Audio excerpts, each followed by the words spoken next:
All of us have a life story, right? All of us have a life story, and all of us have lots and lots and lots of experiences that we've accumulated along the way. And when we're in a field like NLP coaching, we say in our school of NLP that your mess is your message, right?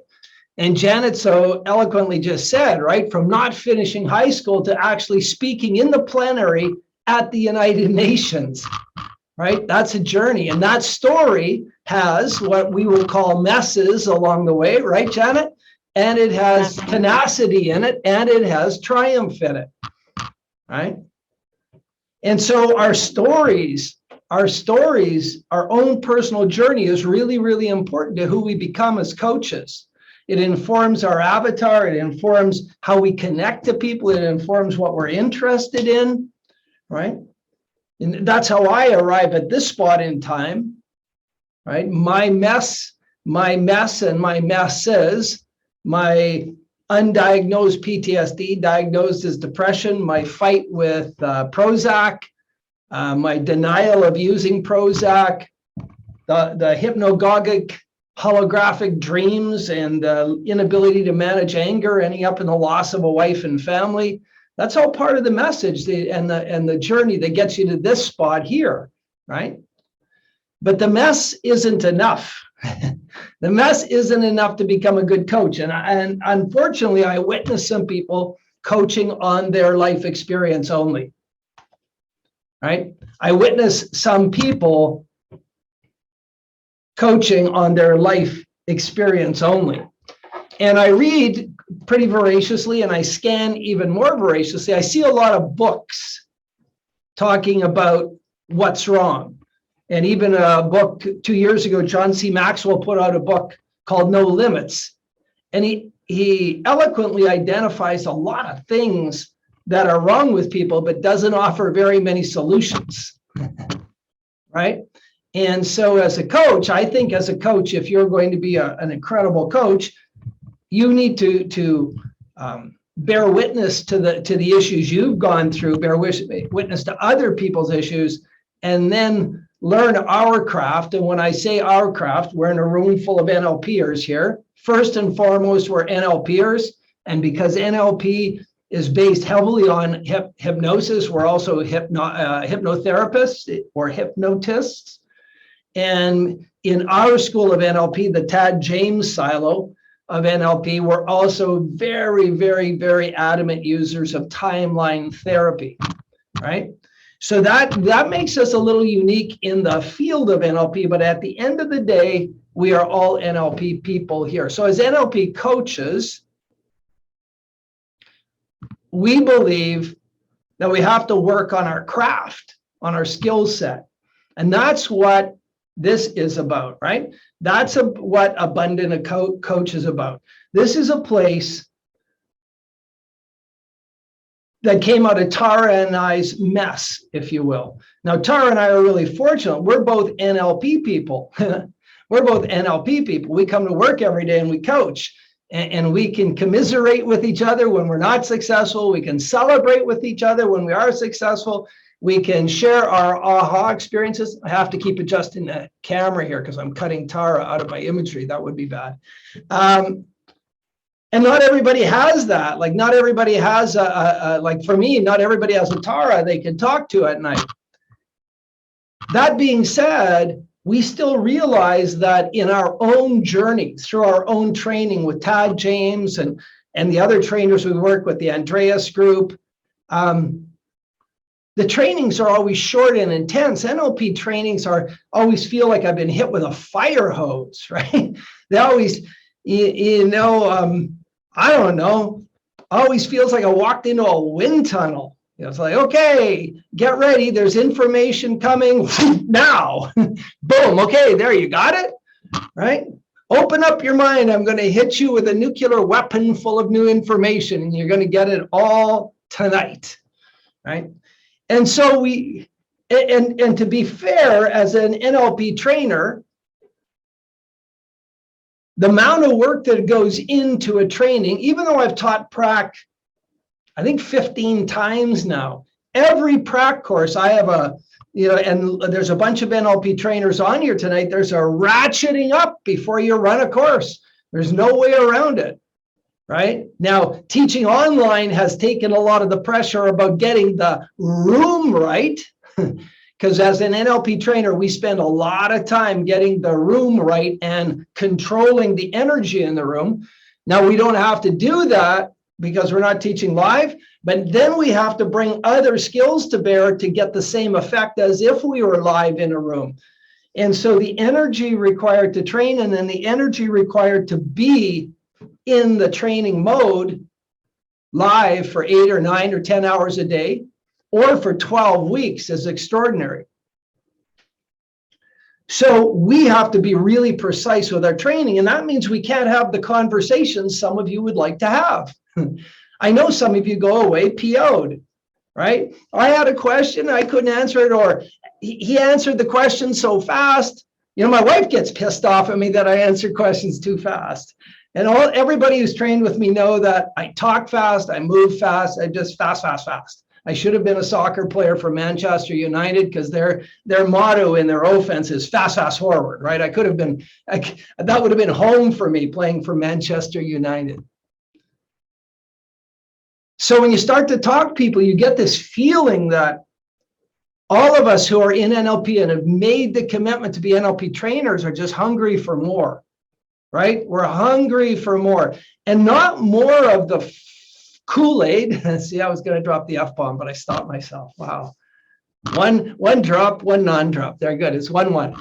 But we're all hungry for more. And not just the pedantic repetition of NLP is great, but an actual real discussion about the merits of it, why it's good, how does it connect to other psychotherapies, where did it come from, how do we know these things? Because God, a lot gets said. You go into a room full of NLP trainers and a lot gets said as fact, right? Bam, here's a fact. Take this one. And I've been around a bit, right?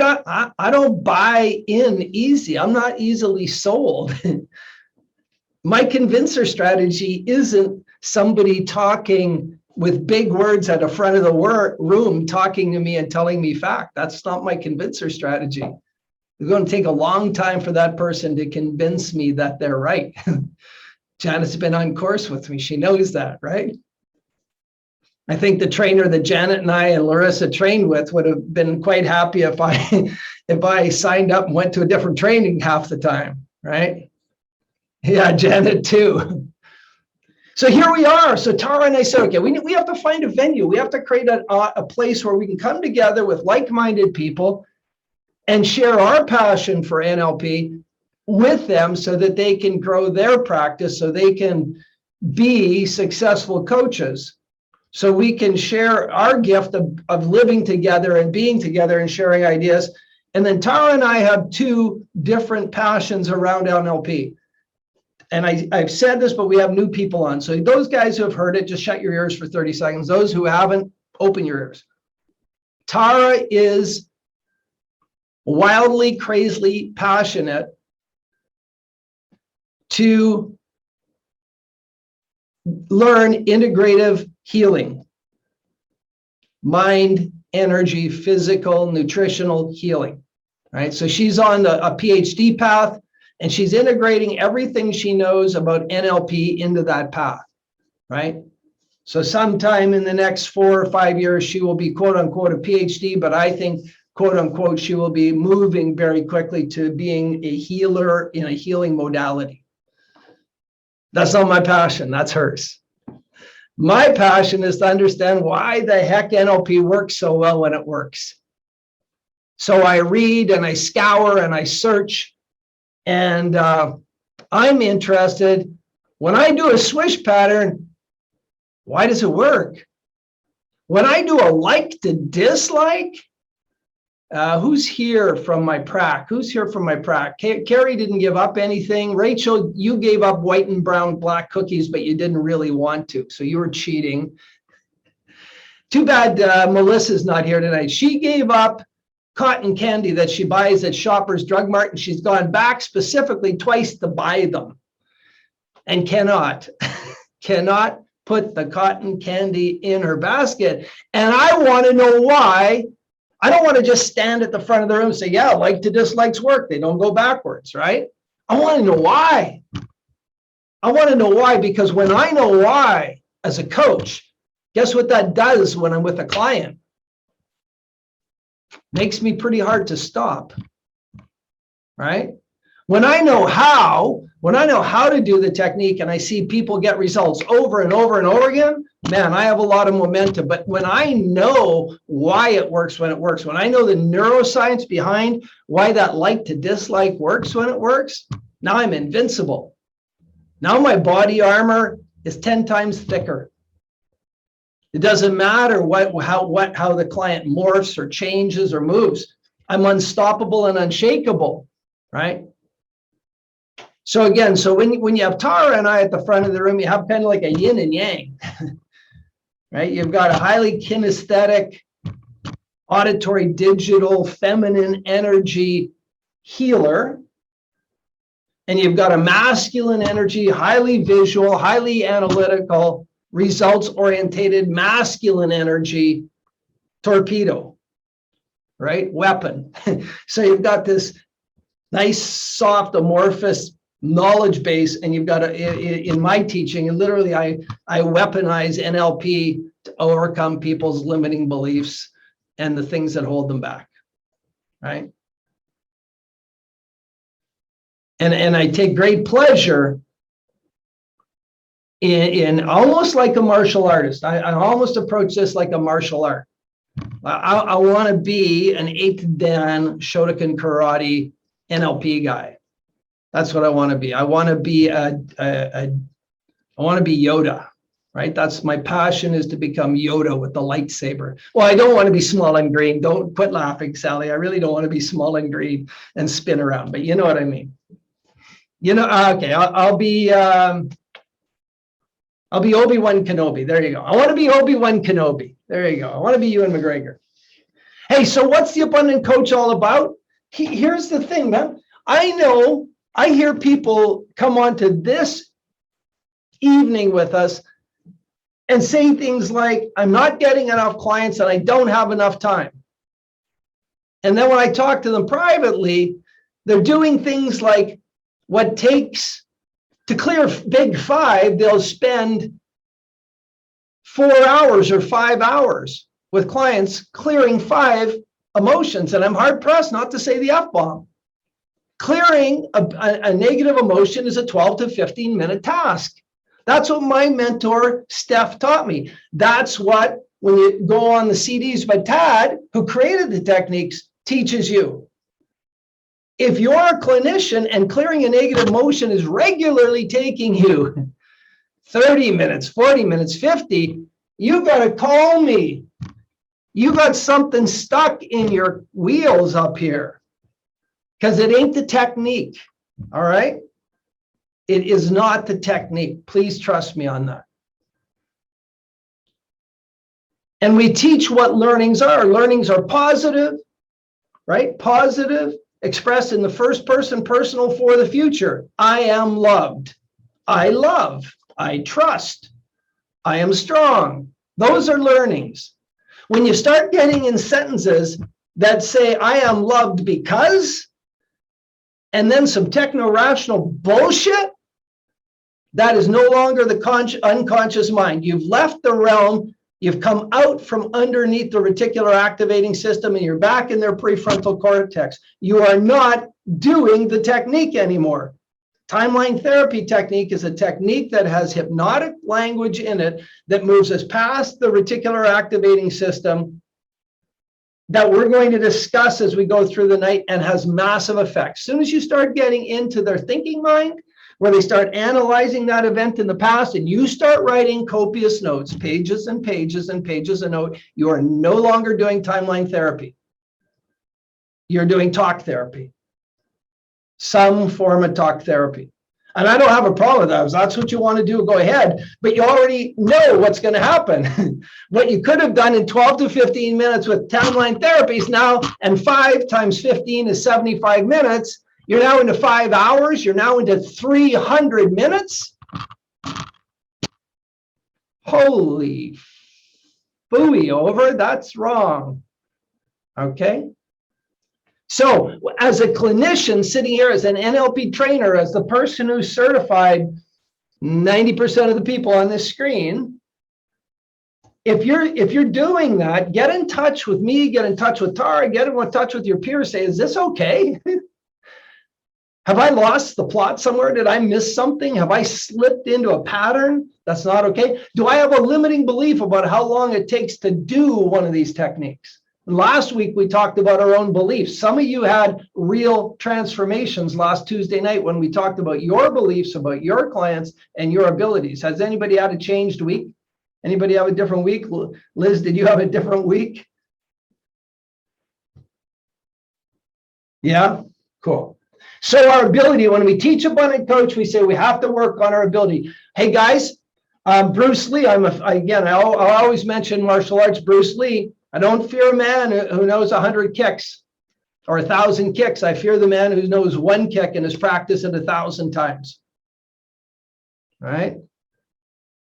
I don't need more techniques. I am mindful about people phoning me and say, hey, have you heard of this technique or that technique? And I always ask, for what purpose?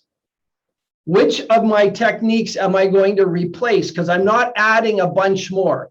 If you come to me right now and say, Alan, there is a technique that kicks the NLP intervention into trauma's ass 9 ways to Sunday. It's faster. It has a higher efficacy. Remember, NLP technique in a trauma has over 92% efficacy. So if you bring me a technique and say, you should be doing this for trauma, I want to see it in peer-reviewed research getting greater than 92% success. Hey, and it has better long-term effect. Well, the NLP technique has been demonstrated to have no recurrence for a year. So you have to have no recurrence for a year, greater than 92% efficacy, and I can clear a trauma in 15 minutes.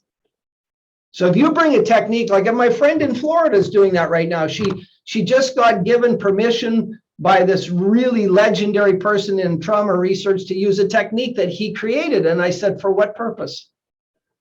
What are you going to change in your arsenal? Right? Again, so I use the metaphor, I'm going into battle. I can only carry so much gear, right? I can only carry so much gear. Which of these tools do you want me to put down when I pick this one up? And is it going to be better for the client, faster, more effective with less recurrence? And I test everything that comes into PACE and into the trauma protocol based on those criteria. And then I can focus on my abilities. I encourage you to focus on your abilities, right? If you've taken PACE, you have a manual that has probably 30 techniques in it, to be honest, 30, 35 techniques, and a body of knowledge around them. And when you look at what, if you look at me or Tara's practice, or probably Larissa's, who else is here that I know who's practicing? Lee, Tara Guzzo, perhaps Laura, I don't know enough about how you practice yet. We're using timeline therapy 60% of the time, or some technique that has timeline components in it. All right. Knowing that, I want to know why timeline works, how timeline works, and I want to get good at it. I want to be able to do the scripts in my sleep, right? Ask your unconscious mind what it needs to learn from this event, the learning which allow you to let go. Then once I've memorized it, I want to start using language patterns in it, intonation, pauses. The techniques work. You can just pick them up and read them. You can read them. Oh, okay, Mateo, close your eyes. Ask your unconscious. It'll work. But hell, if you put a little energy in it, if you put a little of your own magic in it, if you put a little bit of your own personality in, man, it kicks backside, right? So we focus on your ability. That's the A in AR squared. The next piece then is our results. When you do, I don't care, you guys, you don't have to do PACE. I know why PACE works. And I'll do a session one of these nights where I do every step of PACE, and I'll do the psychotherapy in PACE. I'll do the psycho I'll do the neuroscience between every step in PACE and why the sequence is important. But you guys can do whatever you want. I mean, please, your coaches, you're all over 21 with your eyes open, right? Do what you want. However, so we built PACE. I hated being around NLP people that say, yeah, they healed everything, right? When I first got in NLP in the 1990s, freaking NLP people thought they healed everything. You know, it didn't matter what you said you had, right?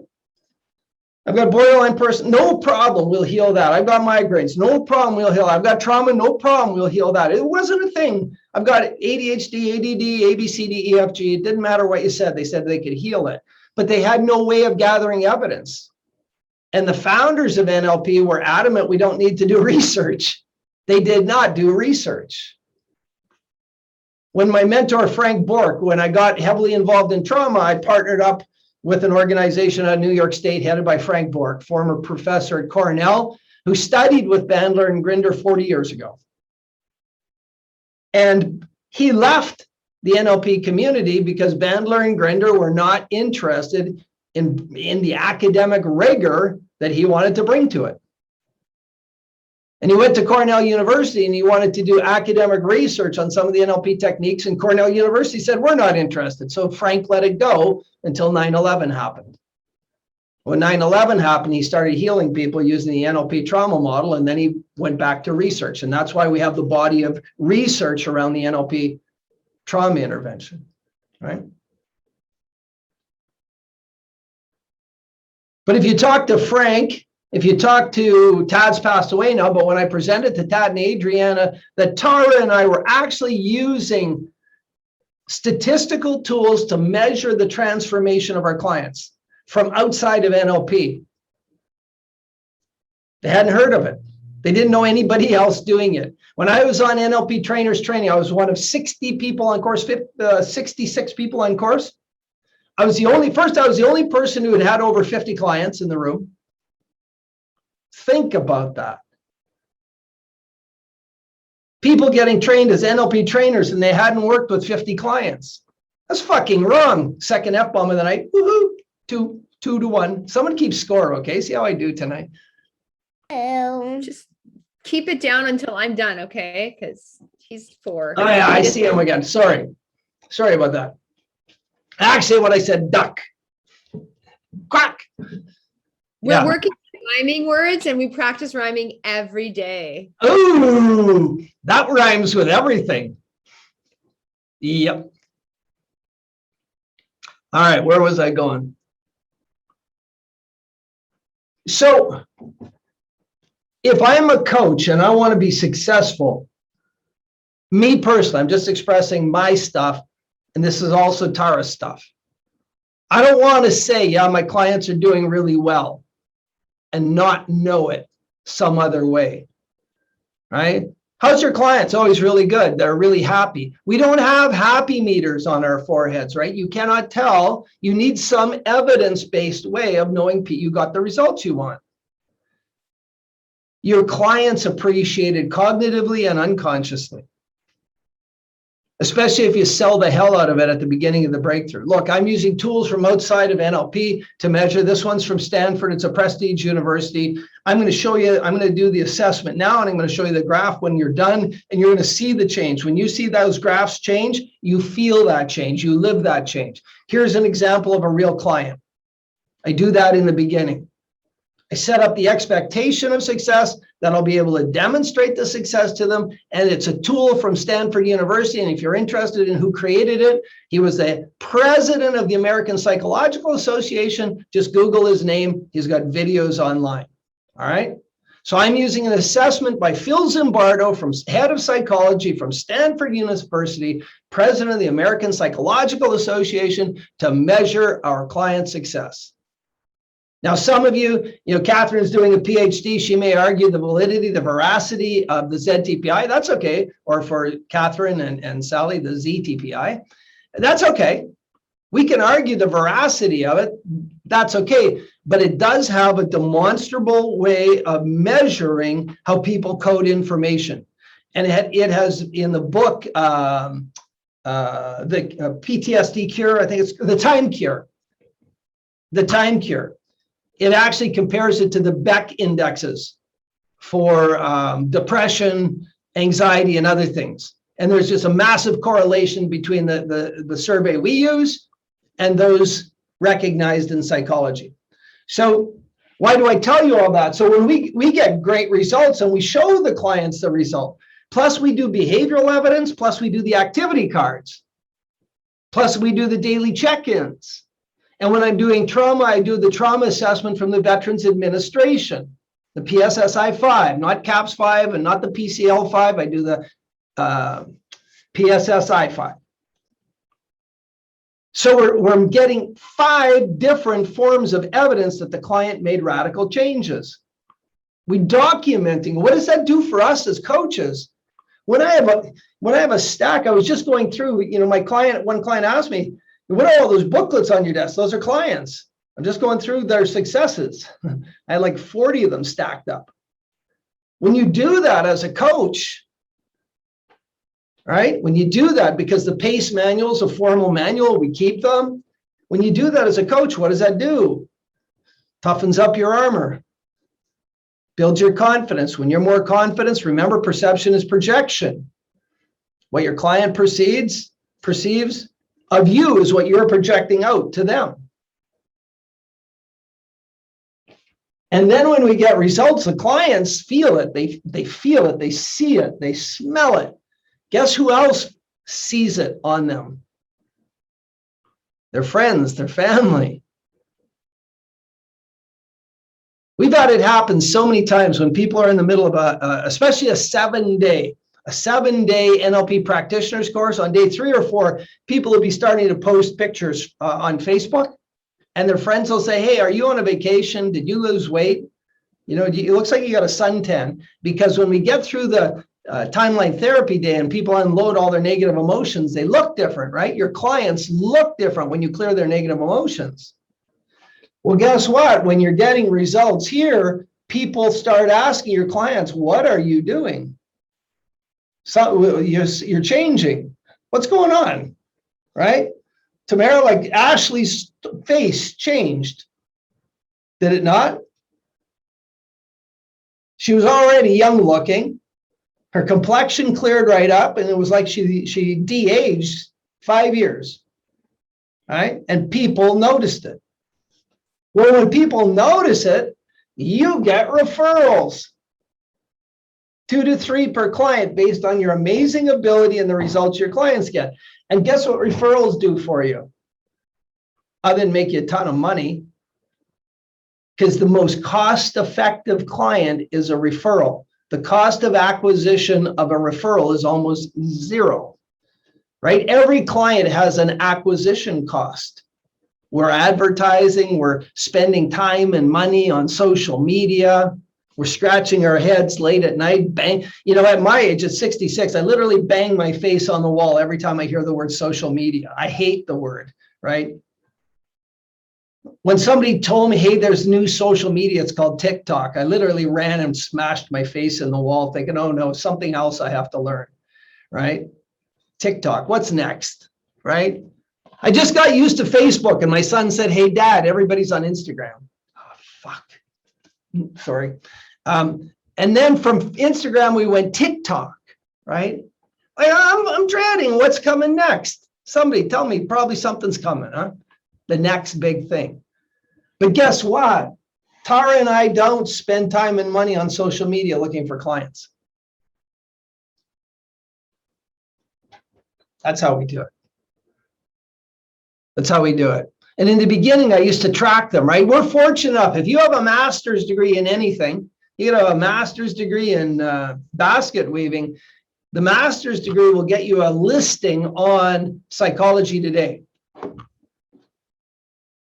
If you have a master's degree in social work, psychology, psychotherapy, a couple other practices, you'll get a verified profile on Psychology Today. So my profile on Psychology Today, if you Google it right now, Alan Canerva, Psychology Today, is not verified. I don't have the tick mark.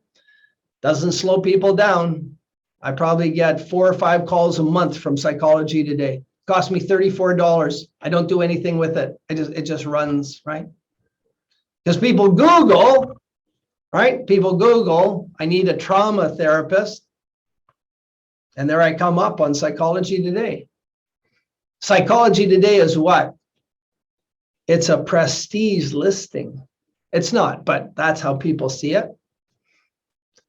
Well, how many clients do I need off Psychology Today this month? If I get 4 and I get extraordinary results and I get only 2 referrals per client, in the next 6 months, that's 8 more clients. The referrals don't come the next day, right? They come 90, 120 days later. I know if I get four clients off Psychology Today this month, within the next 6 months, I'll get 4 referrals. 4 times 2, 8 referrals. Well, you don't need a lot of clients. If you had 10 brand new clients and you got 2 referrals each, you'd have 20. You wouldn't have enough hours in the day to do the work you need to do. And then the other thing is that because we get extraordinary results, we charge more.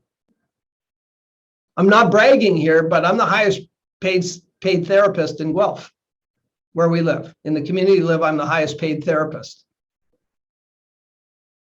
There's not a psychotherapist in town who charges anywhere close to what I charge and get, right? I'm $100 more per hour than any other psychotherapist in town.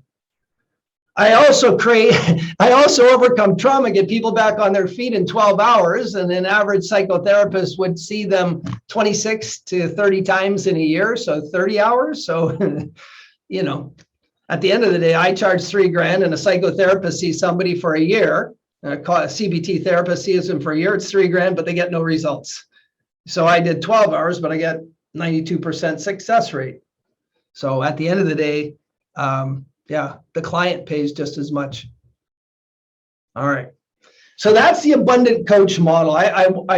You know, Tara's not here tonight. Normally when I go to give this speech, she always says, they already know that. No, you don't know it. And if you do know it and you're not getting the results you want, I want to go back to it. And here's the thing. Here's where I'm available for you, right there. If you've got questions, you want to spend time, you want to do stuff, you want to up your game, I will never, ever, ever say no. Just hit the 30-minute consultation button. I will never, ever say no. You know why? You're my best sales tool, right? When you're doing extraordinary work, somebody's going to ask you, where'd you train? Where'd you learn your NLP? You know, most of you have trained with us. A couple people here did not train with us, but even some people who trained with Matt James then came to us to learn pace and other things, right? Larissa went through the same school that I went through, and Janet went through the same school. But Marina, where did you get your training? Who did you do your training with? I did my training with Tim Holbaum and Susie Smith and Robert Dilt. Brilliant, brilliant, brilliant. Was Robert? And some with Steve Andreas. Yeah, yeah.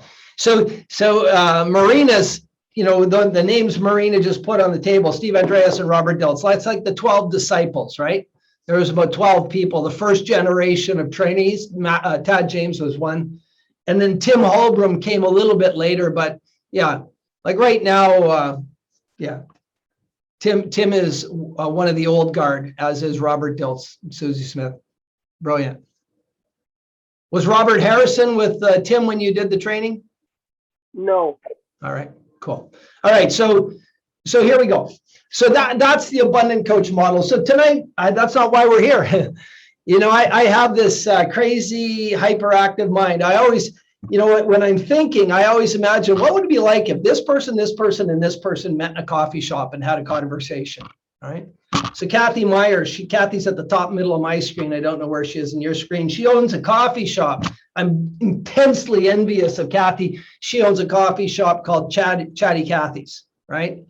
So and it has a training room in the back. So she's got a coffee shop with a built-in audience who are already happy. They're drinking coffee and a training room in the back. I don't know. It doesn't get any better as an NLP trainer. So I always have these imaginations. So the imagination today is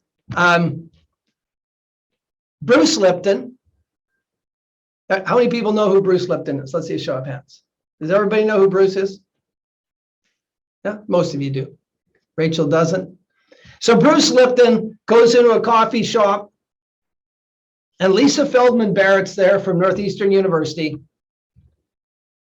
And then Richard Bandler walks in and says, "What are you two doing here? What are you guys talking about?" And he sits down. So that was my sort of crazy imagination, right? Because of any of you who've studied, researched, or read, watched Richard Bandler, he's one of the most arrogant SOBs on the planet, right? And Bruce Lipton's one of the most humble human beings on the planet. And then Lisa Feldman Barrett's probably one of the most knowledgeable people on the planet. So I imagine that that would be a stimulating conversation. And so that was the teaser here tonight. And the teaser here tonight was, you know, how do we affect change? How do we make change? What frequency does our brain need to be in when we're making that change? And how do we stick it? How do we lock it? You know, how many people have been asked, "Hey, will this stuff last?" Right? Does this last? Yeah. Right? Did your phobia last? When you saw the spider when you were 5 years old and you became phobic of spiders, did it last? Yes. And so why would you even question that when we get rid of the phobia that it'll last? Because it's just a learned behavior, right? And yet people ask us, will it last? So some feedback we got is, I always mention books, I always go too fast. So today, there's some of the books I'm using as references for tonight. And you can't read that. I can see Sally squinting, so I can fix that. Here we go. You guys ready? Got your pens ready? Get your pens out. So, whoops. How emotions are made. I'll even pull this closer so you can see this too, or maybe it's too reflective. How emotions are made. Whoops, wrong side of the book. And the author's name is Lisa Feldman Barrett. All right, book one. Book two. The Memory Illusion, but the title is pronounced the Me-mory Illusion. I like the byline, read that. Why you might not be who you think you are. That's important for us as coaches. It's also important for our clients, because our clients have a problem based on history. History is an illusion, right? All our problems are based on history. I don't have a problem right here, right now. I don't think any of you have a problem right here, right now, in this moment. If you have a problem, it's something you're dragging from the past, or some artificial construct about some boogeyman that exists in the future that, you know, but right here, right now, I don't have a problem. Rachel doesn't have a problem. Is that a muffin, a donut, a diner? What are you eating? Taco Bell. There you go. Hey, and that author is Julia Shaw. Dr. Julia Shaw. Funny enough, she's a Canadian. So there you go. My Canadian plug for the night. And in this one, The Biology of Belief. It's a must read, guys. It's a must read. If you're going to be in the coaching business in our world, you need to know Bruce Lipton. You need to know his work. Bruce H. Lipton, PhD. Stem cell researcher. Hardcore scientist. Hardcore scientist who believed in materialism and the mechanical nature of our being, that we are a machine, until he started to understand. And now he's a spiritual person who believes in energy, total transformation. And then, of course, Mr. Bandler, woo-hoo, The Guide to Transformation. All right, so there's some books to start today. And for those of you who are interested, there's the original Transformation book by Bandler. That's beautiful. Mine is signed in June of 1990. It's been with me for a while. All right.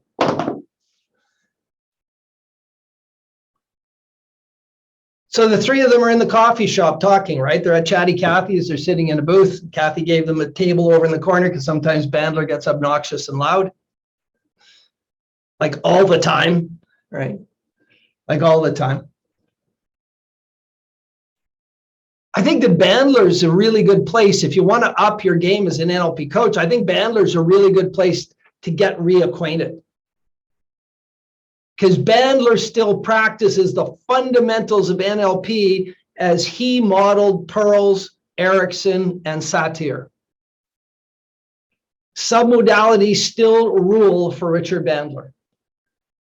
Hypnotic language still rules for Richard Bandler. All right? The fundamentals, and he can create change. He's probably one of the, even with his arrogance, he's one of the highest regarded hypnotists in the world. Able to induce trance and make change incredibly fast. I will always suggest to you that you get back into his book. Now, this book, The Transformation, the guide, is a great book because at the back of the book, he's got, can you read that? Resource files. Resource files. And so some of you, when you learn things like meta program, right? It's a bit overwhelming. And he's got a resource there that's called the Meta Model in Brief. 4 pages on the meta model with his language describing them. I would always refer to Bandler because he and Grinder were there in the beginning. He transcribed Fritz Perls' presentations in the late 60s, early 70s. And they actually, their first group at the university they were at was called the Meta Group. The Meta Group, right? And that's where that came from. So they're sitting at the table, right? And Bandler, the way Bandler is talking about how amazing he is and how everything is just a nominalization. And every time Feldman, Barrett, Lisa, or Bruce speak, Bandler just says denominalize it. And you guys remember from your meta programs what denominalizing it is, right? Nominalization is a process or verb that's turned into a noun, but the noun doesn't fit in a wheelbarrow. So it stops the process. It takes a process and depersonalizes it, makes it a thing. As soon as we have a thing, we're dissociated, right? And Bruce is trying to have a sentient conversation about what's really, really important. But Bandler doesn't want to listen to it because when Bandler does belief change, he does it in this moment using submodality changes. The belief that you don't want, move it to no longer true. The belief you want, move it to absolutely true. That submodality shifting is in this moment in time. It has nothing to do with the history, right? Nothing to do with the history of the person. And Lipton's saying history is really, really important if you're going to make change. And Lipton starts talking about various phases of our development, and Bandler keeps interrupting him. Until Bruce asks him, have you ever hypnotized somebody and re-imprinted the event in a hypnotic state? Have them relive that event successfully, brought them out of trance, and that previous event, which may have been traumatizing or very negative, no longer traumatizes them and is negative. And Bandler, of course, because he's full of himself. So, of course, hundreds of times, that's what I do. I put people in trance. I fix their problems. And Bruce says, exactly. And they went back in time and replayed the event in a hypnotic trance where they were safe. And then Bandler sits back because now he knows he has something to learn from Bruce, right? So he says, tell me more. So here's what Bruce might tell him in my fantasy. Bruce might start with something like this. Most people think that the Jesuits created the saying, give me the child till they're 7 and I'll give you the man. Most people would give that or accredit that saying to St. Ignatius Loyola of the Jesuits. He lived in the late 1400s, early 1500s. But the truth of the matter is that it was actually Aristotle who said that first, 300 before BC, a full 1800 years before the Jesuits started using that understanding. And Aristotle is one of the first real scientists ever. He created fields of science, zoology, Aristotle created, philosophy, Aristotle created, and he understood 300 years BC that imprinting phase from 0 to 7 was critical. And that what happens from 0 to 7 impacts who we are as adults. Fast forward 1800 years to the 1500s, and the Jesuits, who are creating a movement of people, understand that if we imprint them before they're 7, we have them as adults. And it becomes part of their philosophy, part of their ideology. And St. Ignatius says it repeatedly and is repeated often. The fact is, it is truth. I can find you the article. There's a story about a child that was kidnapped when he's very, very young and put in a monastery in Constantinople. And when he was finally found at 17, so was kidnapped and was without his parents for almost 15, 16 years. When they found him, he had no interest in doing anything but finishing his priesthood. The imprinting had taken away all of the need to connect to family. His family was the church. Right? It's in psychology today, that story. Bruce goes on further, and Lisa Feldman Barrett, she's a hardcore researcher. She's like almost 30 years of research now, where she has studied the field of emotion rigorously and intensely, how emotions are made. And the tagline on that book is The Secret Life of Your Brain. The Secret Life of the Brain. It's a beautiful tagline, right? So Julia Shaw's book, You Might Not Be Who You Think You Are, combined with The Secret Life of the Brain, right? Bruce Lipton's byline on his title is Unleashing the Power of Consciousness, Matter, and Miracles. I think that's beautiful. So Lisa says, tell me more about this imprinting phase. And Bruce Lipton says from 0 to 2, brain's not even running on the same frequency. Part of the brain's not formed. Well, Lisa said, I know. Well, and Bandler doesn't know, right? And he said, well, what part of the brain's not formed? The reticular activating system. That part of your brain that cares to differentiate between fantasy and reality. And from 0 to 2, the child's brain is running on delta frequency, literally in a dreamlike state, a waking dreamlike state, forming up to a million neural pathways a minute. That's how fast the brain is evolving from 0 to 2. Learn language, mobility, communication, and social cues in first 2 years. Mind-numbing amount of learning. Right? Some of the most recent studies on autism look at the baby in the first weeks of life, whether they're making eye contact with the parents. Normal babies without autism, I don't want to call them normal, all babies are normal. But babies without autism make eye contact and can quickly assess the emotional state, whether it's pleasure or whether there's fear, through the eyes of their parents. Children with autism do not make eye contact. They do not follow that. That period from 0 to 2 is so important. We're in delta frequency. Then from 2 until the reticular activating system forms, the child's brain is in theta. Well, theta is your dreamlike state, right? It's where you are in the early morning. Theta is the state that most meditators wake up early for. They wake up at 4 and 5 a.m. to meditate because we're full of, Larissa has her hand up, because you access the theta, and you're full of melatonin and the derivatives of melatonin. And so you can meditate far more easily. You can get into deeper states quicker, right? So these children up to 6, 7 are walking around. That's why they believe in that's why they believe in, I'll be careful here, Larissa. That's why they believe in so many things they believe in, right?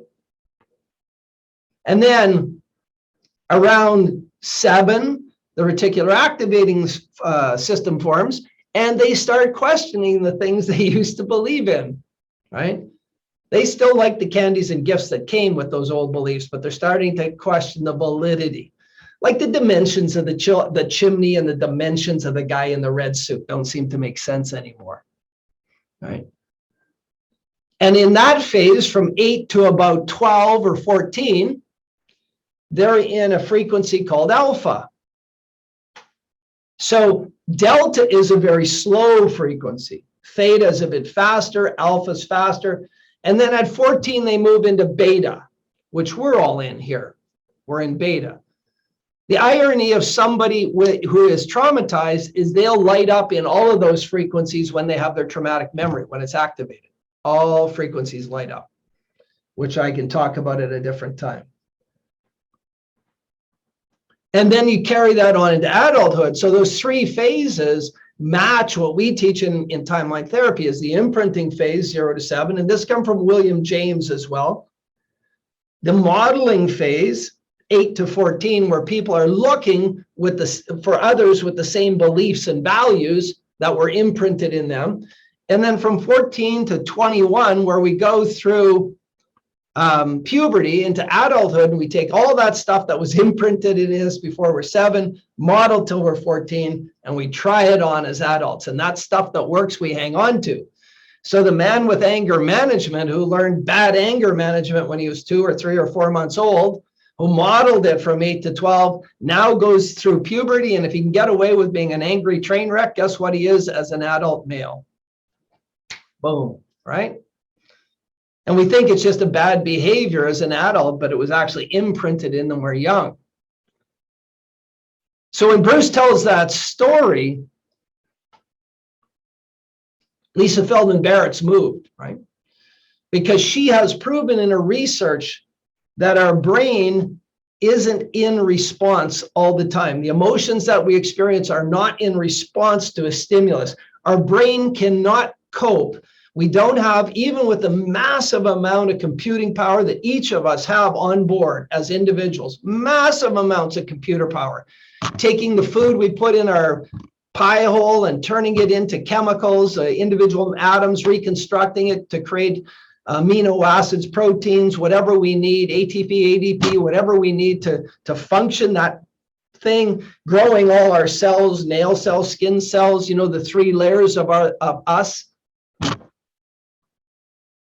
Even with all that magnificent computing power that each of us have, we don't have enough to be always in response. So our brain predicts. We have a prediction function. And the longer we go through life, the more predictions we make.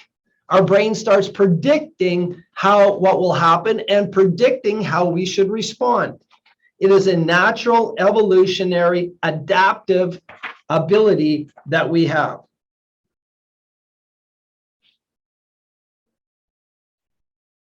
And we have a budget. We have a budget for our emotional response.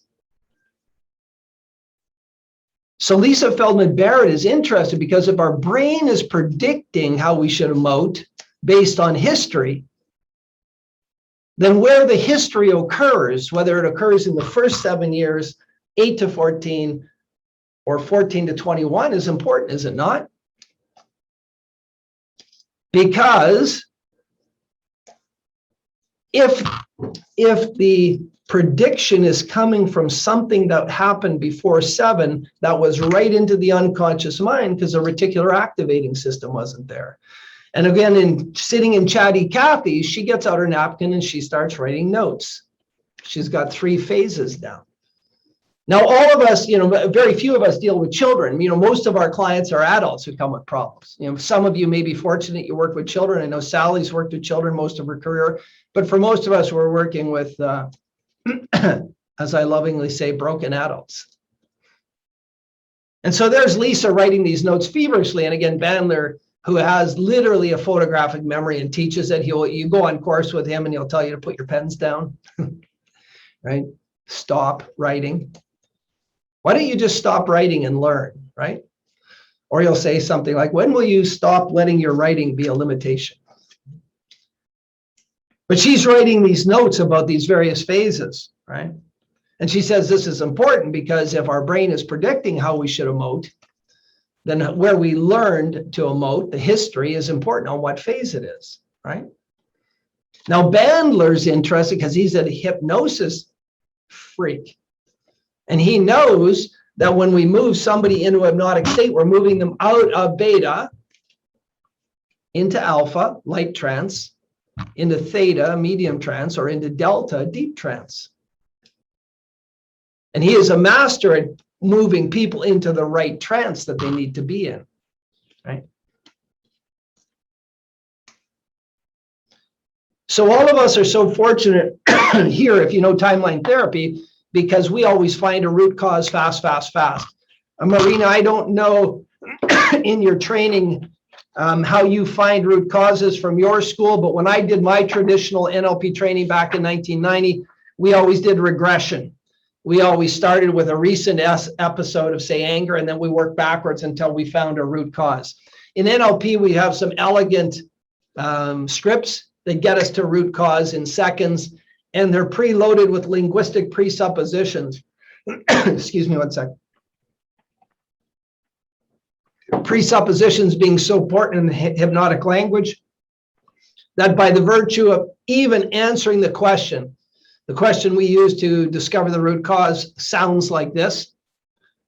Exactly.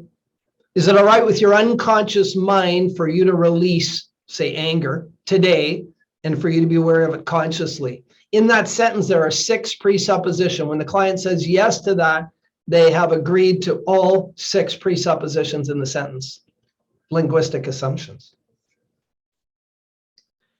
So the beauty for us when we do timeline therapy is we start at the root cause, and we know, because I know you've been taught this, and we know through Fritz Perls and other work that the root cause of our emotional dis-ease in this moment inevitably is before we're 7. And if it's before we're 2, I'm going to say that's even better. Now that we know we go from delta to theta to alpha to beta. So at that moment, Bandler kicks in. He said, okay, so if I was going to make a person change, so they have a behavioral problem today, like a belief. If I just do my normal submodality thing in this moment in time, I get great results. But you're telling me if I go back to the moment in time where the person actually decided to believe that, because every belief is preceded by a decision, is it not? You're still with me, guys? Every belief is preceded by a decision. So if I can find the moment they decided to believe that, and I can change that belief in its root cause, that would be better, would not? And Lipton's now smiling because Bandler's now asking questions and getting it, right? And Chatty Cathy has already bought the 2nd round of coffee and the muffins over. And if I know Kathy, she's sort of just standing a couple feet away, sort of listening, taking notes. Maybe some other people in your cafe are paying attention as well, because I suspect Bandler and Lipton and Lisa would be very loud and the conversation would be very animated. They're all gifted speakers, right? They all all are great orators. So where is it that we need to make change? Well, we're fortunate we make change at the root cause of everything in NLP. But I'm going to suggest to you that when you look at your timeline therapy book, it says you don't have to invoke more trance to create change. The mere act of imagining a timeline and remembering an event is like trance. You're beyond your critical faculty. But I'm going to suggest to you Now I'm going to straight up brag. Screw suggesting it. I'm going to brag. I'm going to brag because one of the reasons I'm faster than most of you, I've never raced any of you doing timeline therapy, but I'm just going to suggest I'm probably faster than most of you in timeline therapy. I'm way faster than my wife, is because I invoke trance. If I breathe with my clients, I use hypnotic language patterns all the time.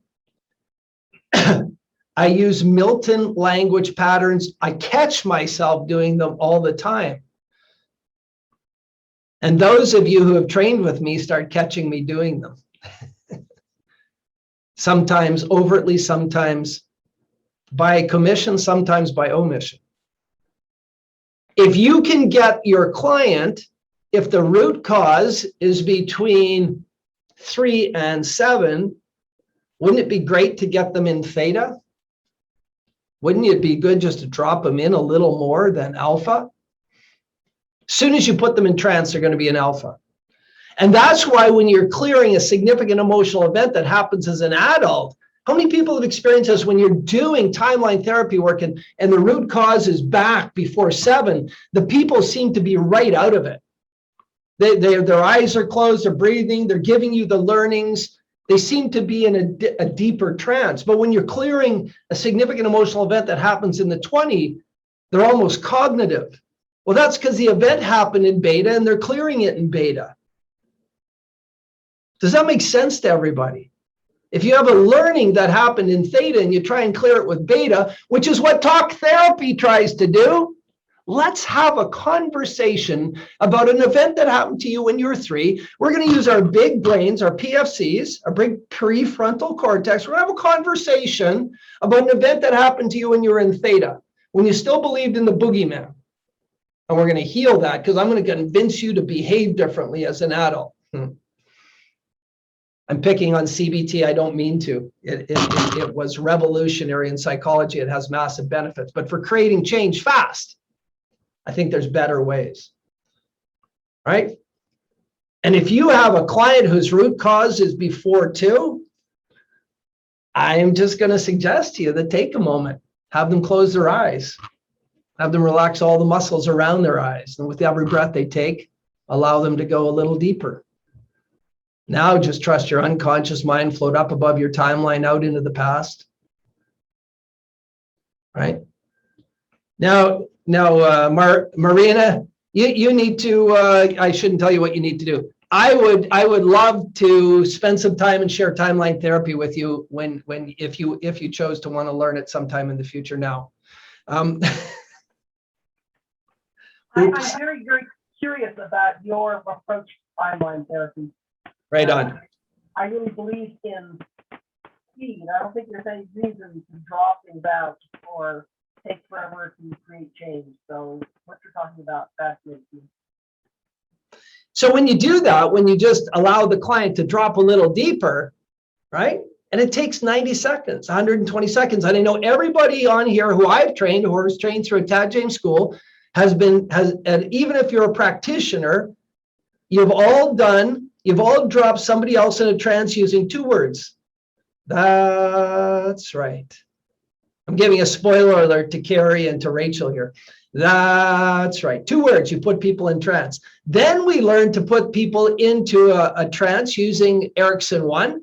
And then you used Erickson 2. And not only did you put them in trance, you had them do arm catalepsy. You actually got them to take their arm, rise it from their palm, put it on their foreheads. I know all of you can do trance. So what I'm encouraging you to do is when you do timeline therapy, if the root cause is before 2, take a moment. Just let them relax and go a little deeper. If it's between 3 and 7, take them into trance, but not as deep. Now, if it's any time after that, if it's 8 to 14, but root causes shouldn't be in 8 to 14. Root causes should be 4, 7. But if you're clearing something, if you're clearing a trauma that happened at 8 or 9 or 10 years old, I would suggest that you put person in an appropriate level of trance, right? Does that make sense to everybody? Cool. So how do you lock it in? So Lisa's sitting at the table and chatty Kathy's, she's been taking notes a lot. And she just said, I just had an epiphany, right? She just had an epiphany. If our brain's predicting how we should emote when we encounter a stimulus in the future, and you guys with your fancy knowledge and your fancy techniques can go and change the decision point for the behavior, where the behavior was learned. And as you come back to now from that point, you actually do an act of re-imprinting. I'll throw this out and it'll be a subject for another night, but when we come back to now along the timeline, when we use words like come back to now along the timeline only as quickly as you can allow to let go of anger on all the events all the way back to now. As we use that language, and we tell the person, go to position 3 with each event, keep the learnings and let go of the anger all the way back to now. However many events they visit and let go, they've re-imprinted them. That's a re-imprinting exercise. When they come back to now, Lisa says, when they come back to now, when you've done that, holy cow, their brain can have a new prediction for the future. Wow. Wow. And then Bandler says, well, actually Bandler didn't say it. This is where Kathy jumps in. Kathy goes, you know what, guys? In our school of NLP, we future pace everything. We future pace everything. And Bandler and Lipton and Lisa Feldman Barrett look at Kathy and say, explain, what do you mean? So, well, whenever we do a technique, then we take the person out to the future and we get to imagine an event in the future, which if it had happened in the past, they would have behaved inappropriately. And now in the future, they don't. And Lisa Feldman Barrett says, what? And Kathy explains it again. Bandler doesn't take notes, but he's staring at Kathy because this is important now, right? And Lipton, he's all dialed in now because he believes, and you have to listen to Bruce Lipton talk about where the brain is, right? It's not inside your skull.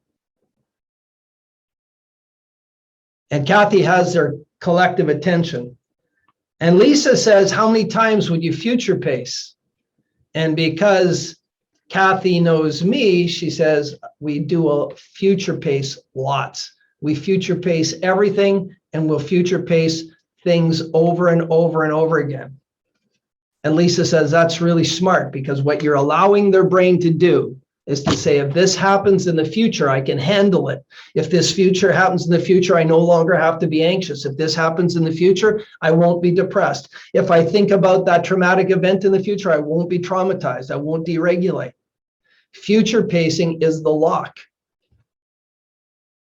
Knowing what frequency the change, the event is, creates the change. Then we re-imprint the timeline to now. No, future pacing is a lock because our brain has to predict. It can't handle the amount of circumstances and experiences we have in any given moment. We would be overloaded. So it has to predict our emotions, right? And now we've allowed the brain to have new predictions. Spiders are just spiders, right? They have no impact on me. And then Kathy hands them the bill, say who's paying. Right? And of course, Lisa says, well, I think Richard got the most out of this conversation, so I think he should pay. And Richard said, whoa. I want you guys to close your eyes for a minute and just think about this. And he drops them both in trance and he leaves the room, right? And that just leaves Bruce and Lisa at the table and they split the bill down the center, right? And they don't tip though, Kathy, they don't tip. There you go. So there's my story for tonight. Questions. Let's open up the door. Let's have some questions. That was more fun than I've had in a long time. Q&A. Oh, you guys want to know what the bonus offer is today? Future pacing. See? Future pacing. Here's the bonus offer. Here it comes. How many people who've studied PACE use the activity card? Let me see what their clients use the activity card. Okay. The activity card, for those who don't know, the activity card, we give it. It's based on a world famous consultant. His name is Marshall Goldsmith. Marshall Goldsmith. He only consults to Fortune 100 companies in the C-suite, companies that are doing 500 million, a billion, 10 billion. You and me both, Janet. It's a log building too. No kidding. A log cafe. Marshall Goldsmith is eclectic as hell. He's renowned. He only wears khaki pants and green polo shirts. That's it. He has a virtual assistant that he dials everything out to. He keeps his life. He's a minimalist. And the activity card comes from his book, Triggers. The activity cards comes from Marshall Goldsmith's books, Triggers. So that tool is used. He uses that with he consults to the CEO of Volkswagen. He's the coach to the CEO of Volkswagen. He uses that card with the CEO of Volkswagen. That card, when people self-assess on that card, so the card asks questions like, did I do my best to be happy? When a person assesses themselves, did they do their best to be happy? Part of the brain says no, and part of their brain says, I can do better tomorrow. What is that? That's a prediction. I can be happier tomorrow. Part of them says, no, I didn't do enough to be happy today. And part of the brain says, I can do better, because we have that nature in us. Our human adaptation is to improve. So that card stimulates a prediction of something better in the future. And so here's what I'm going to do tonight, because I love you guys.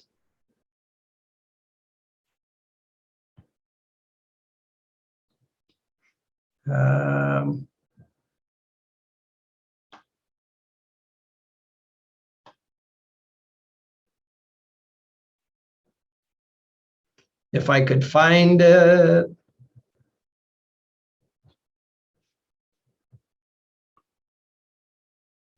All right. You guys look in your chat room. Everybody see a PDF? We have digitized the activity card. It is now an app in the Android store and the Apple store. So that is the link to the beta version. I'd encourage you all to use it. You can use it with your clients. Give that link to your clients. It's fully functioning, but it is the beta version. We're going to be doing a round of revisions in the next 4 weeks. But that's my giveaway to you guys. It's a digital activity card now. When the client fills it out and they press share, they put your name in it. They can share it with you in text or in email. I get mine in text. You might prefer yours in email. And so they can fill that out digitally and they can get it to you. They don't have to carry paper around. I've got a lot of male clients. You know, males don't have purses, so they fold their card in half, put it in their pocket. By the end of 28 days, it looks like it's been through a war, right? So seems everybody has a smartphone and they can access those two things. There you go. So open it up, hey, and give me feedback, okay? If you don't like stuff on it, if stuff's not working the way you think it should work, give me feedback, right? Really appreciate that. All right, questions. Larissa had her hand up, her yellow hand.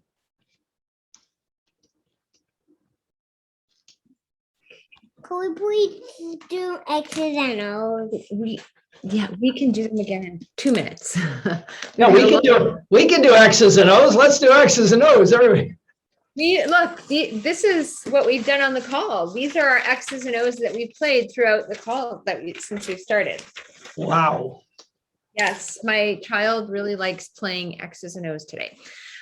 So I just had someone reach out about potentially seeing one of her clients for a shopping addiction. And Yeah. I've call. This Yeah. might be a better question for Tara, Probably. but I know that you mentioned Tara's seen some people with shopping addictions and things, and just wondering if you had any feedback or insight or thoughts before I potentially meet with the client, because I haven't really encountered that other than myself. Your mess is your message, huh? I've gotten better. There you go. There you go. And how did you get better? Dr. Kim did a swish on me, but I was pretty bad. And then we did some strategies. Yeah. With all addictions, right? If we chunk up, Dad, all addictions have fear included in them. Mhm. All addictions have the emotion fear included in them. And all addictions, when we enact the addiction, when we do the behavior, we get dopamine. So, the swish is brilliant, but again, that's a thing in this moment. It starts in this moment forward. It doesn't change history. I think with all addictions, you have to change history. So where were you? Where was the person when they learned to get dopamine through shopping, right? And then there's probably a whole bunch of compensatory things. They're compensating for stuff, right? Tara hasn't lit up her camera yet, so I would reach out to Tara and take a 30-minute. I'm here. I can come on in 5 minutes and answer. Okay, so Tara will come back and address that, Larissa, in a minute, because probably other people have clients with addictions. I have clients with addictions, but they're traumatized. And when we clear the trauma, the addictions normally are far more manageable. But again, I don't know that anybody's walking the planet that hasn't had an event that is truly traumatizing or near traumatizing, right? If you've been alive, probably something scared the heck out of you. Other questions?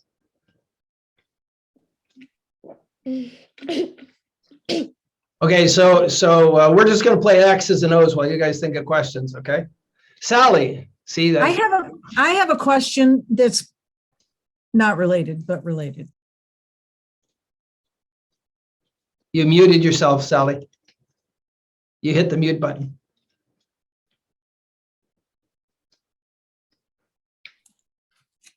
Have you ever heard of transcranial magnetic stimulation?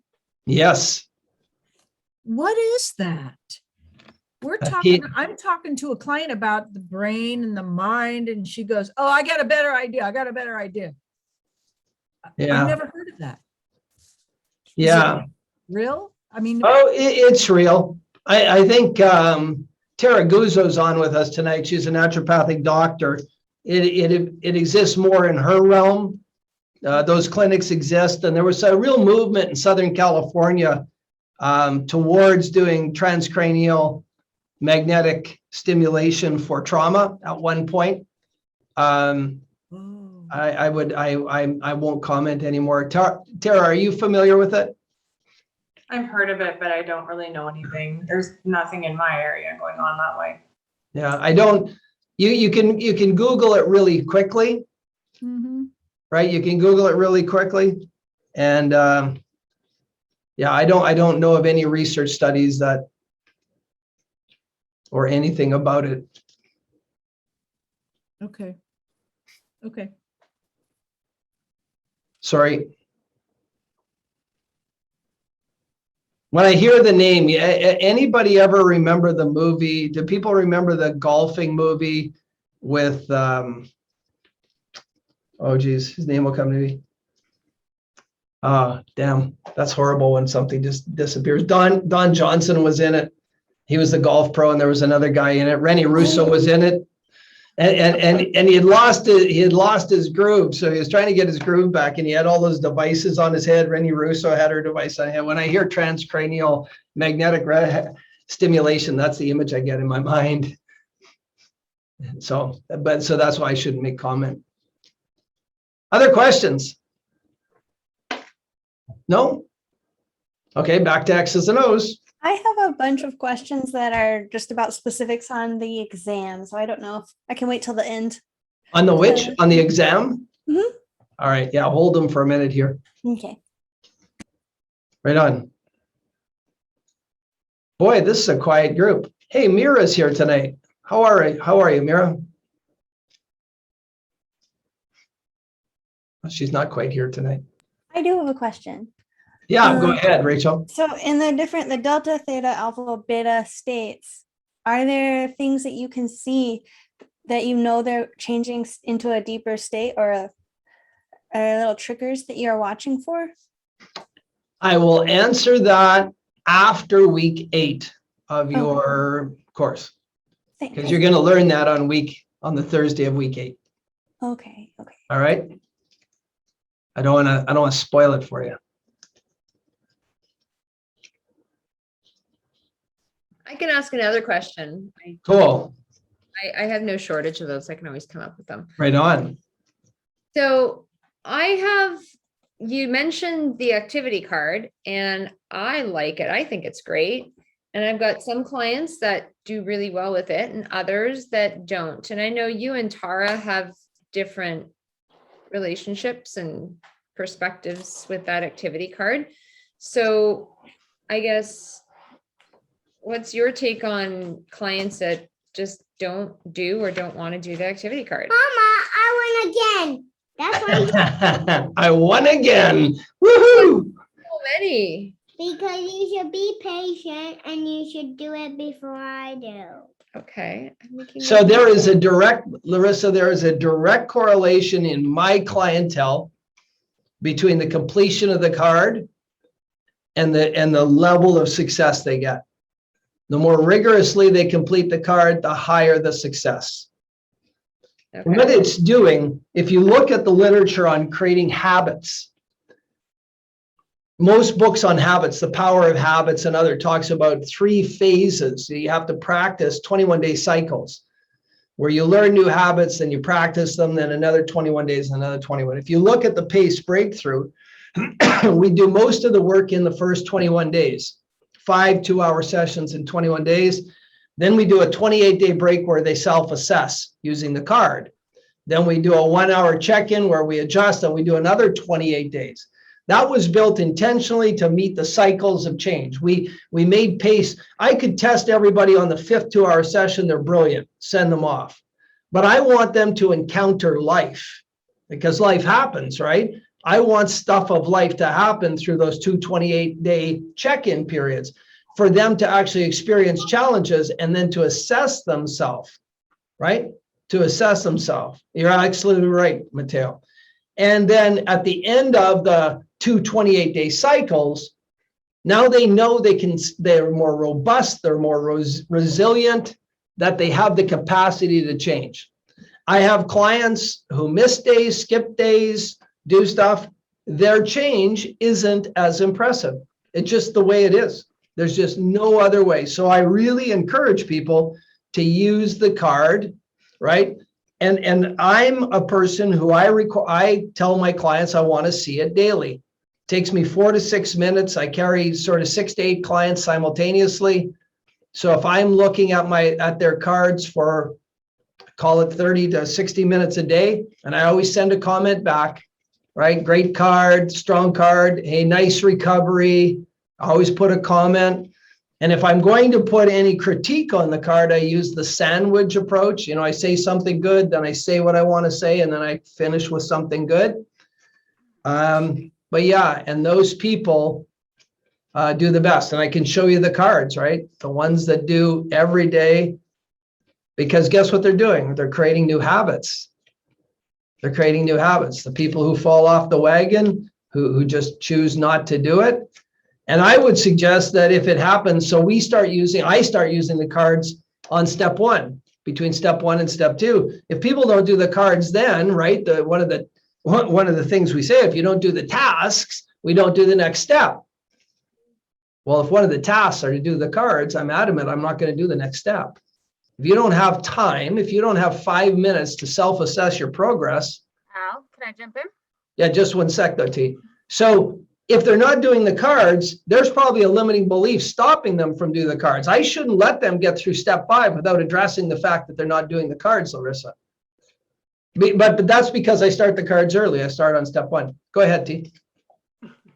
It's funny. So what Larissa's pointing out, because we talked about the cards when we were working together, my perspective is just very different in terms of I tend to attract people like me, and I very much I read a lot of Gretchen Rubin's work, and she has this real clear distinction between people who are sort of follow the rules and people who don't. So people who thrive when they're creating habits where they thrive by setting goals and meeting goals and being very disciplined and routines and all that stuff, and people who don't. And so when I don't insist on the card is when I feel I will never, me personally as a person, it isn't part of my success routine to be doing a card. And so when I notice that in my clients, they're considered to be this rebel type of personality, and it's going to be shifting them too much.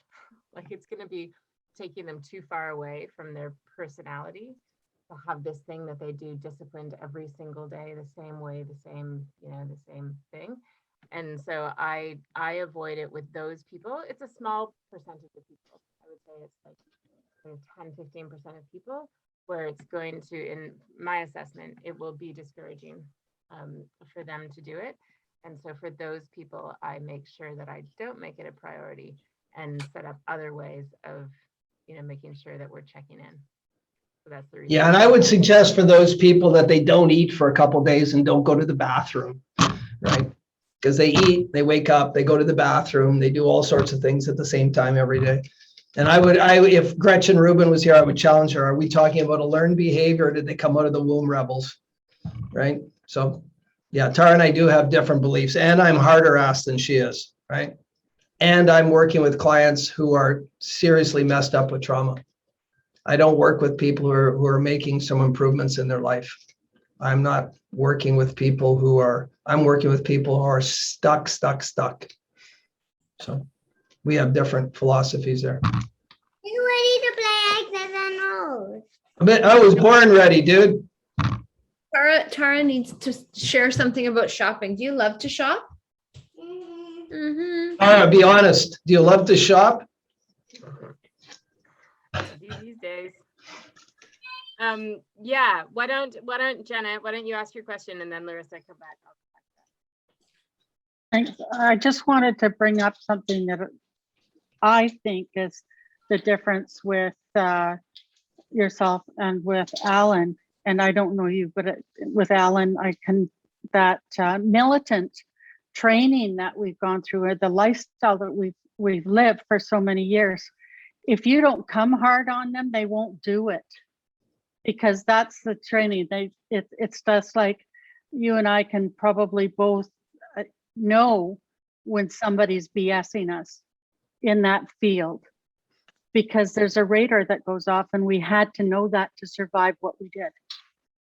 Yeah. So that, I think, is where a lot of the difference probably comes from. Yeah, that subscribes to our message. That's where we live. See you, Carrie. Good night.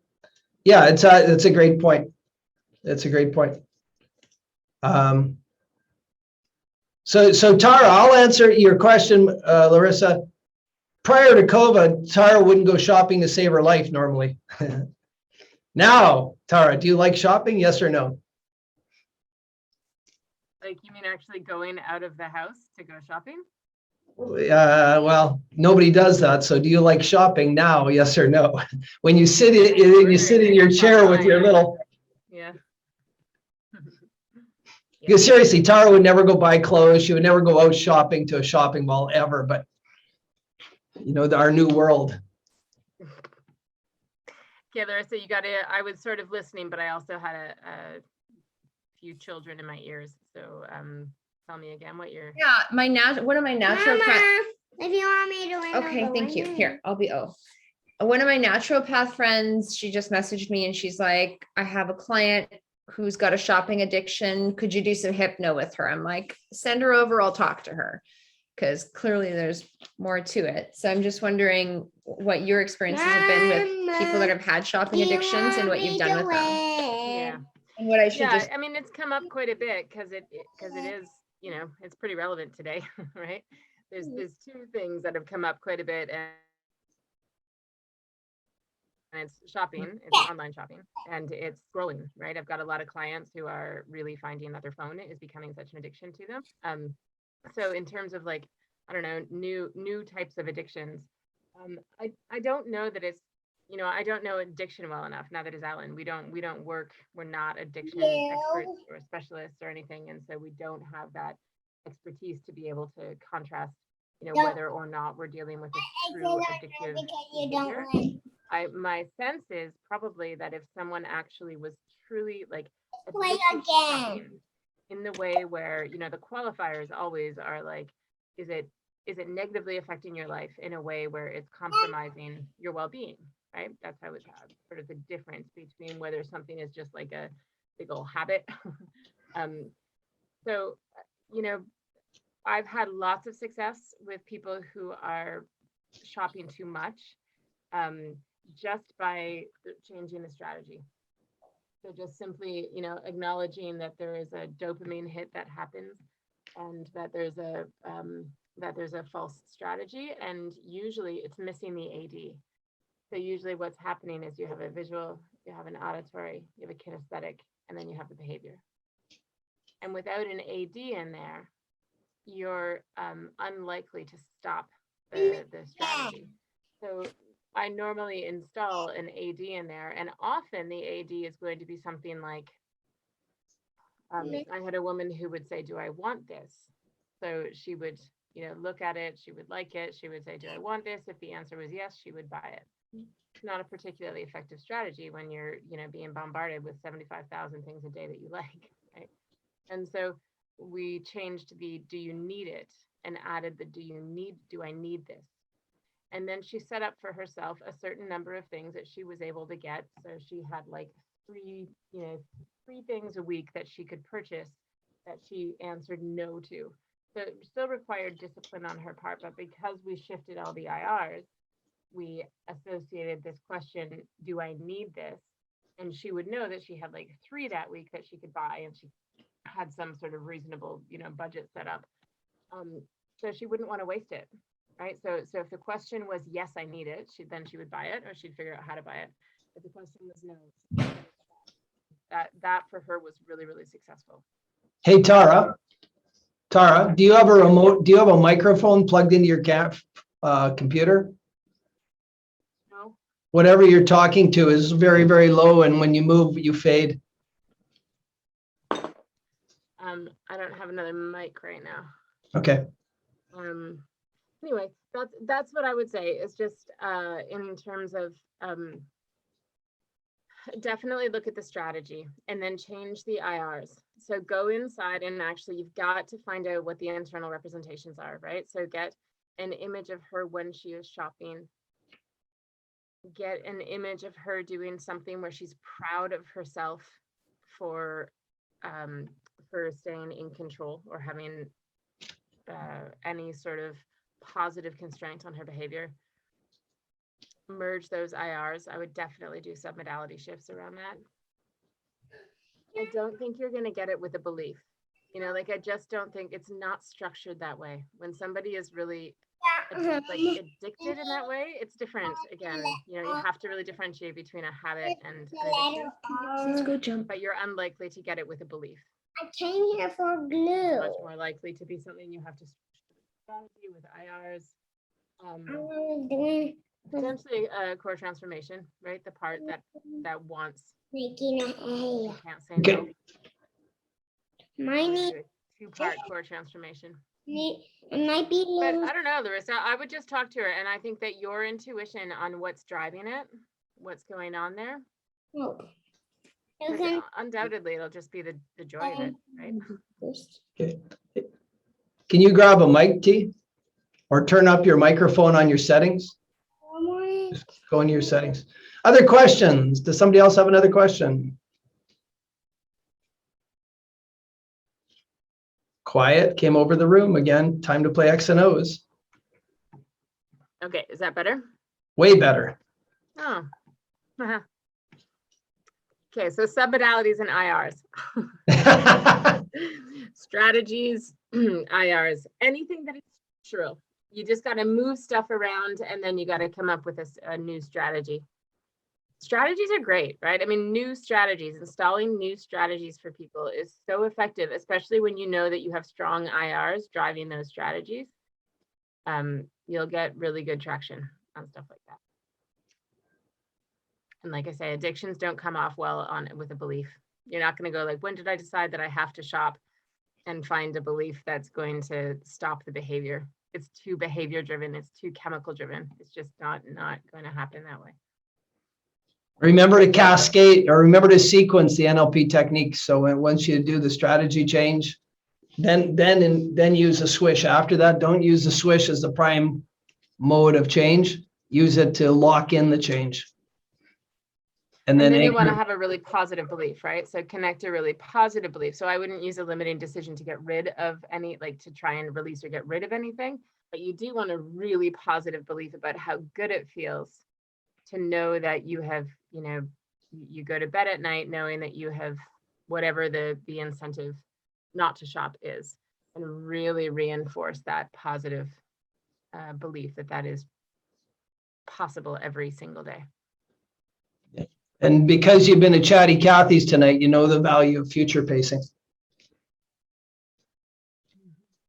Because that's one where that future pacing is really powerful. Imagine a time in the future when something like this could happen again. How do you react? And over and over and over again until her brain predicts that she can manage her shopping. Rachel, you had your hand up. Yes, I do. So you mentioned you have about 30 techniques that you teach in PACE, and I'm sure when you teach PACE, you teach when to use each of them. But do you personally have a select favorite group that you are always using?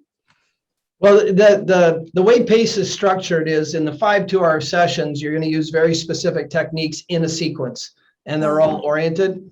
They're there, and they're not new techniques. They're techniques from prac and a couple from master prac that we teach in PACE, but they're in sequence and all there. And then there's a couple areas. So like in step 1 and 2, we do those rigorously. In order step 3, we have more behavioral flexibility. We do what's required. Step 4 is fairly orchestrated. Step 5 is fairly orchestrated, right? And the techniques are all there and in order, and the scripts are all there. Okay. And I have another question that's pretty different. Okay. I am being certified now as a healing shame practitioner. Yes. And I was wondering, while you're working with clients using that very sequenced protocol, would you meet with them for an outside session on something totally different, like a healing shame session while you're working with them during the PACE protocol? In next week or 2 days from now, we're gonna get into timeline therapy on your prac course, and you're gonna learn how we clear negative emotions, anger, sadness, fear, hurt, guilt, and shame. So we actually clear shame in step 2 of the program. We deal with shame. We do deal with shame and guilt in step 2 of PACE. And you'll learn some techniques for dealing with shame, and you can integrate those into your healing shame practice when you see them. Yeah, it'll be interesting. It'll be actually interesting to get some feedback afterwards on what you think of that. Great. I would say that probably half of the clients that I work with, the primary thing we end up working with is shame. It's very attached to trauma. It's very attached to trauma. It's very attached to being a human being. It's very attached to being a woman. It's very attached to being a woman. And being a man. Like if you're working with women, shame is just, it's such a big, it's such a, like just so frequently. It's a real, like just, it's the nut of what's going on. So you'll be working with shame all the time. It'll be brilliant. As Al says, it'll be really brilliant to like get your feedback to see how well it sort of complements and how you work it through these different techniques, because I think it'll be really complementary. But it'll be unlikely you have to step outside and do anything. You'll just kind of bring it all together. I didn't realize that I saw we clear guilt, but I didn't realize you also clear shame. Always. They're different. Yeah. Yeah. Thanks. Yeah. Okay.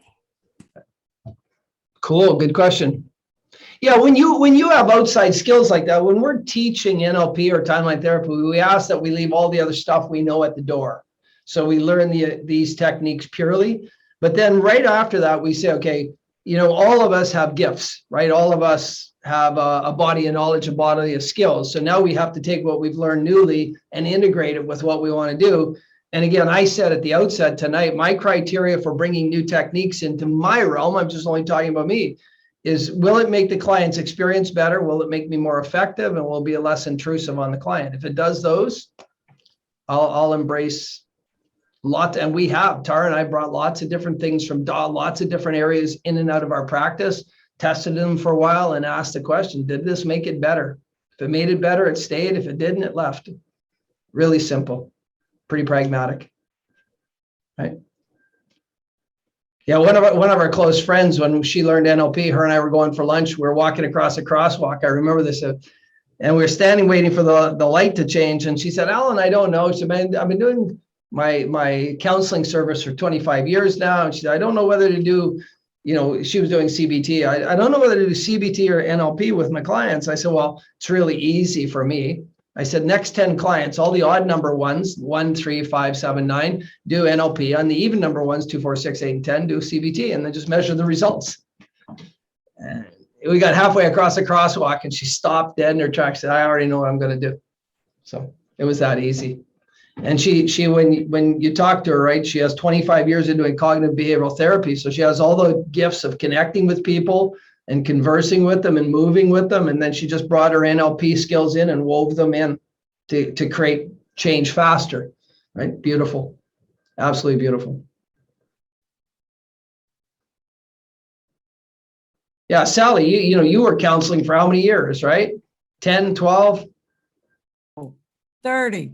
30. And then you learned NLP and, so you still do tons of what you did before, but you still do lots of NLP, right? You've woven them together. Mhm. Well, and it's the NLP makes the other stuff easier to use There you go. Nice. because it's just an A plus B equals C kind of a journey. All right. Beautiful. Yeah. That's nice. One of our earliest students was a personal trainer.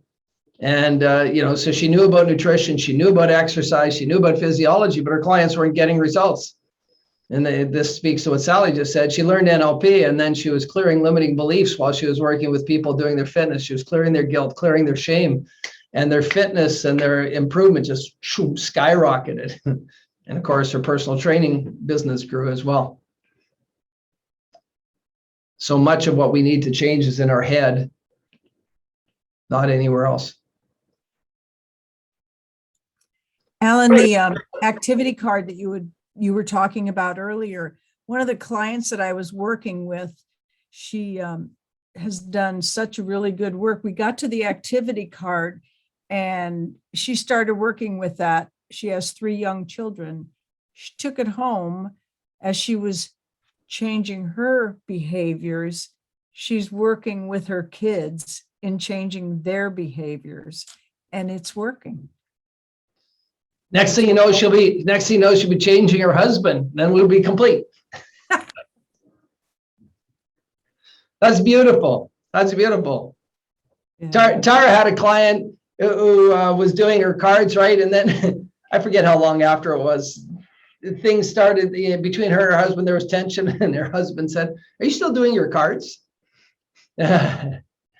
So one of the things we put in the interpersonal relationship part of the card is be kind and generous, and then put somebody's name. Did I do my best to be kind and generous to this person today? Right? And it's a profound thing. There are people in our lives that we could probably spend more time being kind and generous to. Nice. What else? I don't know, Tara, have you hypnotized Mika? Is Mika in earshot?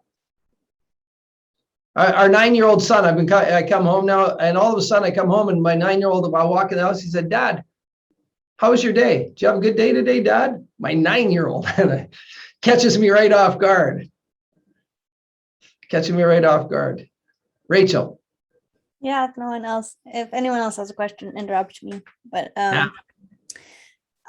I was explaining to my siblings, whom I live with, that I'm learning hypnotherapy, and they are like, "What? Because they have in their mind a scary image of what that is. What do you usually tell people?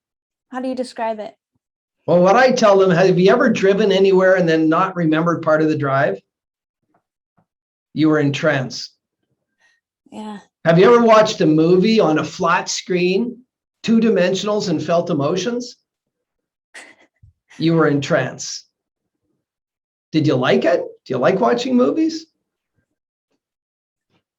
We spend 95% of our day in trance. Whenever we repeat things over and over and over again, we're thinking we're in a light trance, right? Trance is normal. Trance is a normal state. Theta is a normal state. Delta is a normal state, right? Well, these are just normal states. Right. They're normally occurring states. What creature? Oh, Rocky. You have Rocky in your, yeah. So that's what I would tell them. You Right. talk about what trance is and how it's just Yeah. common and that's how we are. Correct. And then hypnotherapy is just inducing trance to get to different parts of your mind that aren't accessible. When you're Well, training. all behavior and all changes in the, all behavior and all learnings in the unconscious mind, and trance allows us to get into the unconscious mind to create change faster. Right? It's a tool to allow us to get into the places we need to get into, to bypass the conscious mind, the thinking mind. Gotcha. Do you ever use one of those things that ticks back and forth? You know what I'm talking about, to induce trance? Is that a real thing? No, not okay. No, That's a gimmicky thing. Okay. no.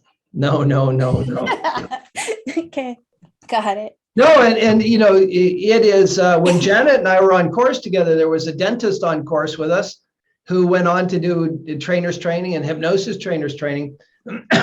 He uses trance with his clients. He uses hypnotic language to take away their fears. As he, you know, so he's sitting down, he's talking about doing things, and he induces a light trance, removes their fears. It's actually, you know, made them more comfortable for his clients, and it's actually allowed him to be more proficient. So he's not fighting the client. The client's, you know, not all tight and all not fearful. Client's totally relaxed.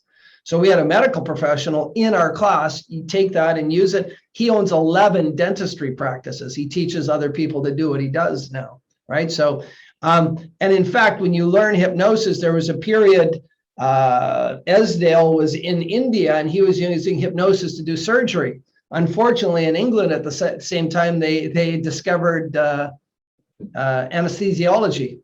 So when he got back to England, he thought hypnosis would be the be all and end all, right? They could do surgery with these people in these somnambulistic states. But as it turned out, Big Pharma had already arrived and said, no, it's easier just to give the person a shot in the arm and make them go to sleep and do surgeries. Otherwise, you know, maybe the whole world would be different now. We'd be using hypnosis for surgeries. And you can do that. You can put a person that deep into state. Just by speaking with them. Yep. Okay. Yep. Yeah. Larissa, that's the other thing. If Larissa's still here. Yeah, she's hearing, but she's. Hypnosis is probably really good for like a shopping addiction. I think for addiction in general, hypnosis is actually a good route to go. I don't see anyone. Oh, there you are. Okay. All right, after the clearing's done though, right? Yep. After everything's done. I feel like, I guess, This game. put your pajamas on and we'll play one round. Don't put it on. I this won't touch the paper. glue. Go put your pajamas on and Don't we'll put play it one on round. that paper. Go fast. Go fast, Don't fast, fast. put it on the paper. Okay, so, but I guess one thing that I find a lot of people are like, oh, I could just go get one hypnosis session and my problems will be all gone. But it's like, there's so much more stuff behind that. And yeah. So I guess, how do you explain that to people when they have that preconceived notion in a good way? With every technique we do, like, again, in my world, I can clear trauma. I can clear a traumatic event in 15, 16 minutes. But the preconditions need to be set up for success. So the thing we do in the first step when we do the assessment, then we clear all the negative emotions from their childhood, set up the conditions for success for clearing the trauma that enable the change to stick forever, right? Because, you know, the behavior we have in the, you know, you've heard Kim say this so often. If the client can say it, that ain't it. The problem is never the problem. There's something bigger beyond it in the layers that exist beyond. So they go to hypnotic section, they get hypnotized, they don't go shopping for 2 or 3 months, and then 2 or 3 months later it's back because they didn't set up the conditions for success. That's my belief, right? And that's why, you know, in how we practice, we're different, right?